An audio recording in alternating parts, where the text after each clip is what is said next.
A sabedoria secreta de Cristo. Este texto foi primeiramente descoberto na sua totalidade em 1896. Em seguida ele foi redescoberto como parte da Biblioteca de Nag Hammadi em 1945.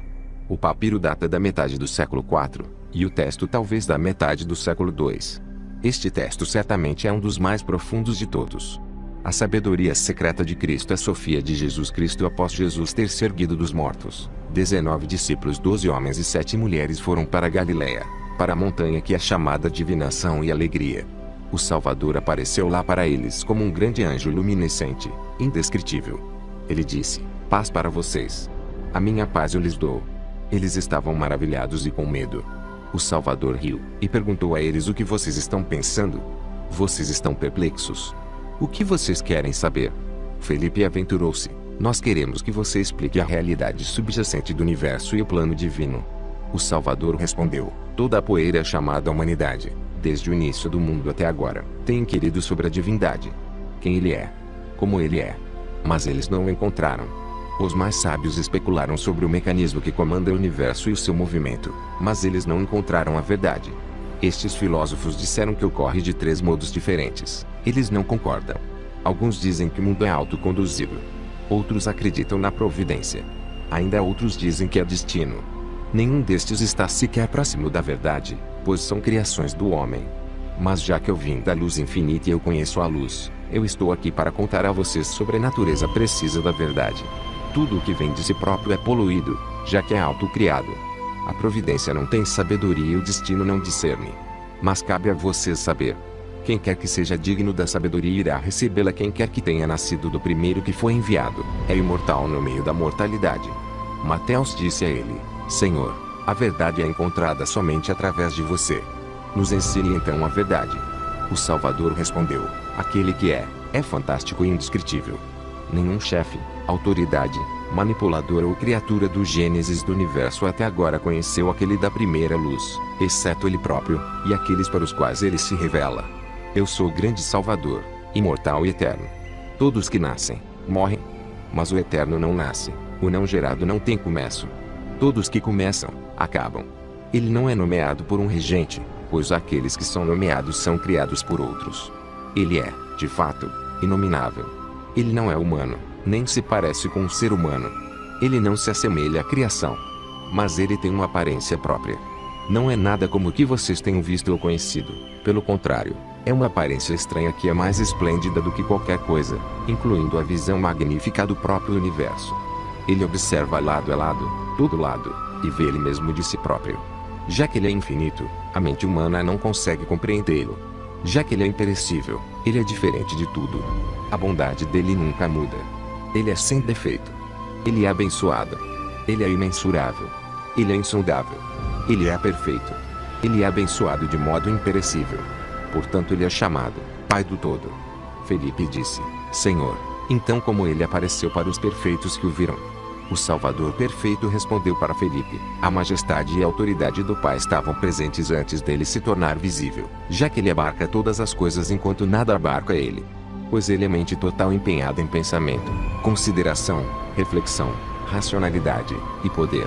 Os dignos também têm estes poderes, e são igualmente fontes do todo. O Pai infinito e não gerado previu a raça inteira deles, do primeiro até o último." Tomé disse a ele: "Senhor Salvador, como os perfeitos surgiram e por que eles se tornaram visíveis?" O Salvador perfeito disse: "Eu vim aqui do infinito para tornar estas coisas visíveis para vocês. O Espírito que era o progenitor, porque ele tem o poder de trazer vida e a natureza de um Criador. A grande riqueza escondida dentro dele tinha necessidade de autorrevelação. Por conta de sua misericórdia natural e seu amor, ele sozinho desejou gerar vida para compartilhar sua bondade com ela. Em troca, esta bondade foi concedida à geração inabalável, progenitora de corpo e fruto, glória e honra e imortalidade, e graça infinita. Tal tesouro imperecível é revelado através daqueles que vieram depois, embora eles ainda não eram visíveis. Embora gerados por Deus, ainda uma grande diferença existe entre os imperecíveis." Então o Salvador exclamou: "Quem tiver ouvidos para ouvir sobre os infinitos, que ouça. Eu me referi e estou me referindo àqueles que estão acordados." Ele prosseguiu dizendo: "Tudo que veio do perecível irá perecer, mas tudo que veio do imperecível não perece, mas se torna imperecível. Muitos se perderam e morreram porque eles não sabiam a diferença. Maria disse a ele: Senhor, se muitos se perderam e morreram, como nós iremos saber a diferença? O Salvador perfeito respondeu: renuncie ao domínio visível, encerre com as coisas visíveis, então se aproxime a partir do domínio do invisível, e a própria fonte do pensamento te revelará como a fé no invisível pode ser encontrada no domínio visível. Essas coisas que são do Pai não gerado. Quem tiver ouvidos, que ouça. Verdadeiramente, o Senhor do todo é mais corretamente chamado antepassado do que Pai, pois o Pai é, em princípio, progenitor daqueles que serão criados, mas já que ele não tem começo, ele é mais precisamente chamado antepassado. Observando a si próprio como se ele estivesse olhando dentro de um espelho interno, ele aparece para si próprio como o alto Pai divino, o defensor daqueles sendo atacados, e o primeiro Pai não gerado existente. Ele é da mesma idade do antepassado, que é a luz antes dele, mas não da mesma habilidade. Depois apareceu a multidão inumerável de seres dinâmicos autoexistentes, todos gerados ao mesmo tempo e dotados com os mesmos poderes, vivendo nos reinos celestes. Eles são chamados a geração sobre a qual não há reino, e vocês são descendentes deles. Estes são também chamados crianças do Pai não gerado, Deus, Salvador, e Filho de Deus, cuja aparência está dentro de vocês. Agora ele é o incompreensível, repleto de glória imortal e alegria indescritível. Aqueles que pertencem a ele agora repousam nele e compartilham desta alegria, glória e júbilo dele. Até este momento tal coisa nunca tinha sido ouvida ou sabida, nem mesmo entre a multidão celeste e os mundos deles. Mateus disse a ele: Senhor, Salvador, como a humanidade surgiu? O Salvador perfeito disse: saiba agora que o infinito que vivia antes do universo ser formado é o Pai alto e nutrido e autogerado. Ele é repleto de impressionante luminescência, de modo indescritível. No início, foi decidido que a aparência dele seria um grande poder.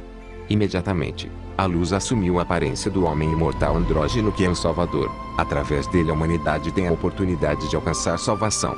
Estes serão auxiliados até o fim dos tempos pelo intérprete, que foi enviado para que eles possam acordar do esquecimento e escapar da pobreza causada pelos ladrões. A cônjuge dele é a grande Sofia, a qual ele destinou como agente na criação, através da qual o homem imortal apareceu, representando primeiro, divindade e reino, como revelados pelo Pai. Ele, deste modo, criou também um grande anjo para sua glória pessoal, que é Ogdoad. Ele tinha grande autoridade e poder para governar acima do universo da pobreza. Ele criou deuses, anjos, arcanjos, multidões inumeráveis, como uma comunidade celestial rodeando ele e o espírito de sabedoria, deste modo originando divindades e reinos. É por isso que Ogdoad é chamado Deus dos deuses e Rei dos reis. O primeiro homem tinha sua mente e pensamento únicos, sendo capaz de refletir sobre o passado, considerar o futuro, racionalizar problemas, e viver neste tipo de poder. Todos os atributos dele eram perfeitos e eternos, e ele era imperecível. Na sua imperecibilidade, ele igualava o Pai, mas a respeito do poder ele era diferente, como na diferença entre um pai e seu filho. Após isto, tudo mais que foi revelado foi gerado do poder do primeiro homem. E dos que foram criados vieram os elaborados. Dos elaborados vieram os formados, os quais foram nomeados. Assim está explicada a diferença entre os não gerados do início até o fim. Bartolomeu foi o próximo a perguntar no Evangelho, um é designado homem e também filho do homem. Com qual destes o Filho de Deus é associado? O sagrado respondeu: você precisa saber que o primeiro homem Adão é chamado progenitor, mente auto-aperfeiçoada. O primeiro homem refletiu com a grande Sofia e revelou o filho primogênito. Tem duas características tanto da masculinidade do pai quanto da feminilidade de Sofia. O nome masculino deste filho é primeiro progenitor Filho de Deus. O nome feminino dele é primeira progenitora Sofia, mãe do todo, também conhecida como Amor. Ele é, portanto, chamado Cristo. Já que ele possui a autoridade do pai dele, ele criou uma multidão inumerável de anjos do Espírito e da luz para serem sua comitiva. Seus discípulos lhe disseram: Senhor, nos revele aquele chamado homem, para que conheçamos a magnitude precisa da glória dele. O Salvador perfeito disse: quem tiver ouvidos para ouvir, ouça. O primeiro progenitor pai Adão veio da luz resplandecente, portanto é chamado olho de luz também como os anjos sagrados, sendo indescritíveis, sem sombra, e continuamente se alegrando em suas habilidades de raciocinar, um presente que eles receberam do pai deles. A soberania inteira do Filho do Homem, Filho de Deus, é repleta de felicidade indescritível e sem sombra, com regozijo contínuo sobre tamanha glória imperecível, a qual nunca tinha sido revelada a ninguém até agora. Eu vim da primeira luz infinita e autogerada para revelar tudo a vocês. Novamente os discípulos disseram: diga-nos claramente como eles vieram dos reinos imortais e invisíveis para o mundo que está cheio de morte e agonia. O Salvador perfeito respondeu: todos que vêm para este mundo vêm como uma gota da luz e são guardados pela luz. Mas eu vim do reino celestial pela vontade direta da grande luz, escapando da escravidão da atmosfera, e eu despertei cada gota enviada por Sofia, para que cada uma possa gerar muitos frutos através de mim, se aperfeiçoar através de mim, e se unir com o Pai através de mim, para que os filhos de Sofia possam ser justificados a respeito da imperfeição deles, e possam obter a glória e a honra legítima de acesso ao Pai deles, e conheçam as verdadeiras palavras de luz. E vocês foram enviados pelo Filho, recebendo luz para escapar dos planos malignos do ar, para pisar nas intenções maliciosas deles, superando a tentação da imoralidade carnal e da libertinagem. Então Tomé disse a ele: Senhor, Salvador, quantas dimensões superiores a eons ultrapassam os céus? O Salvador perfeito disse: eu te abençoo porque você perguntou sobre os grandes reinos celestes elevados. De fato, suas raízes estão no infinito.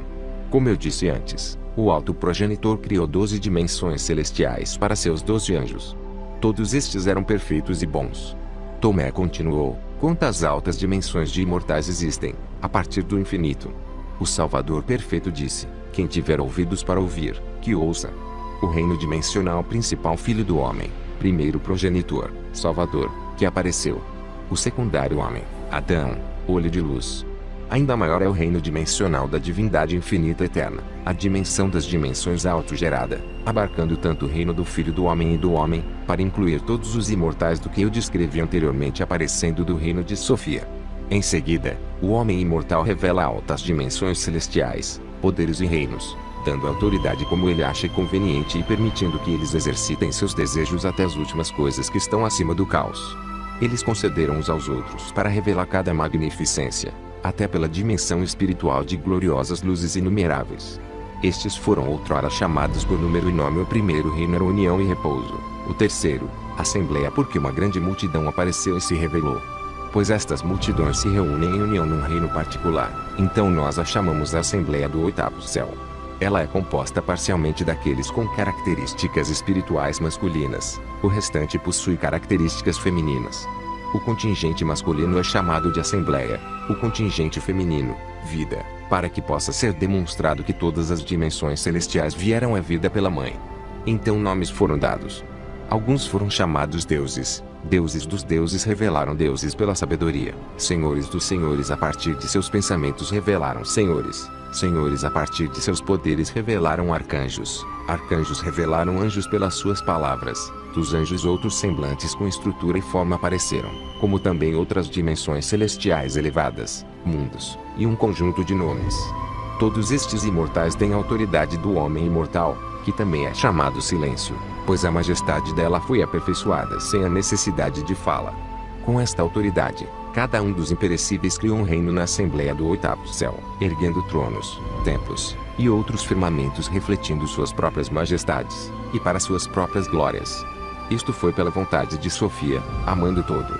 Então os apóstolos sagrados disseram: Senhor, Salvador, conte-nos a respeito daqueles que vivem nas altas dimensões celestes, já que esta sabedoria é pertinente à nossa discussão. O Salvador perfeito disse: eu revelarei qualquer coisa que vocês perguntarem. Estes seres fizeram inumeráveis multidões de anjos para suas próprias companhia e glória. Eles fizeram espíritos virgens, conhecidos como as luzes celestiais imutáveis, indescritíveis. Estes foram criados perfeitos num instante pela força de vontade, e, devido à natureza deles, são imunes à doença e fraqueza. Assim se completaram as altas dimensões celestiais para a glória do homem imortal e Sofia sabedoria, aos quais há padrões celestiais caóticos para todos os outros firmamentos e estabelecimentos abaixo. Todas as naturezas, a partir desta revelação do caótico, estão dentro da esfera da luz sem sombra, indescritível, com alegria inexprimível. Todos estes espíritos se deleitam na estabilidade de suas glórias e repouso contínuo. As gerações subsequentes a estes seres não têm sequer a capacidade de descrever tal glória, felicidade e repouso. Eu estou lhes dizendo tudo isto para torná-los cientes, para que vocês possam brilhar na luz ainda mais do que eles. Maria disse: Mestre sagrado, onde os seus discípulos se originaram e para onde eles vão? O Salvador perfeito disse: Você deve saber que a grande Sofia, mãe do todo e cônjuge da criação, desejou trazê-los para a existência sozinha. Mas as vidas deles originaram apenas pela vontade mediadora do Pai do Todo, para que a bondade inimaginável dele pudesse ser revelada. Através da criação do mortal, uma barreira espiritual surgiu, dividindo o mortal e o reino deles, dos imortais e aqueles que vieram depois, seguidos por cada circunstância histórica e consequência de que estamos cientes, tal como a revelação da fraqueza inata da primeira mulher mortal, e a consequente disputa dela com o erro. Como eu disse antes, do alto reino celestial veio uma gota da luz e do espírito, descendo até as regiões inferiores, o caos, para que formas de seres vivos pudessem ser modeladas através dela pelo calor da respiração da grande luz. Este é um julgamento para o arquigerador, conhecido como Yaldabaoth. Dentro destas formas foram soprados tipo uma alma viva, murchas e adormecidas na ignorância. Então nomes foram recebidos por todos aqueles que estavam no mundo do caos através do imortal quando a respiração foi soprada nele. Pelo consentimento da Mãe Sofia Sabedoria, o homem imortal compilou vestimentas por tipos, assim efetuando julgamento aos ladrões. Mas já que ele era como uma alma, ele não foi capaz de acomodar o poder por si próprio até que o número de seres formados completasse o tempo que seria determinado pelo grande anjo. Agora eu completei o meu ensinamento sobre o homem imortal e afrouxei as amarras dos ladrões por ele. Eu quebrei as celas dos impiedosos na presença deles. Eu humilhei a malícia deles, e eles se envergonharam, se erguendo da ignorância deles. Eu vim para este lugar para que eles possam se unir com esse mesmo espírito e respiração, para que pela respiração, de dois possa vir um, assim como do princípio, para que vocês possam render muitos frutos e subir até aquele que é do princípio, na felicidade indescritível, glória, honra e graça do Pai do Todo. Quem quer que conheça o Pai em sabedoria pura irá para o Pai e repousará no Pai não gerado. Mas aqueles que não o conhecem do modo correto irão desviar-se para o Deus defeituoso e para fora da Assembleia do Oitavo Céu. Quem quer que conheça o Filho do Homem na sabedoria e no amor, que venha e me traga o seu sinal para que possa partir para as mansões com aqueles da Assembleia do Oitavo Céu. Vejam, eu revelei o nome do Perfeito para vocês, e a vontade perfeita da Mãe dos Anjos Sagrados, para que a multidão seja completa e apareça nos aeons, para que todos estes possam partilhar da bondade da abundância insondável, ou seja, repouso do grande Espírito invisível, e possam viver no ambiente de liberdade. Eu vim do primeiro que foi enviado para mostrar a vocês quem era do princípio, apesar da arrogância do Arquigerador e os anjos dele, já que eles ostentam ser deuses. Eu vim para remover até mesmo a cegueira deles, para que eu partilhe a sabedoria de Deus que está acima de todas as coisas. Portanto, eu proponho a vocês que andem sobre os túmulos deles, humilhem as intenções miseráveis deles, e quebrem os comandos deles, substituindo-os com o meu comando. Eu lhes dei autoridade sobre todas as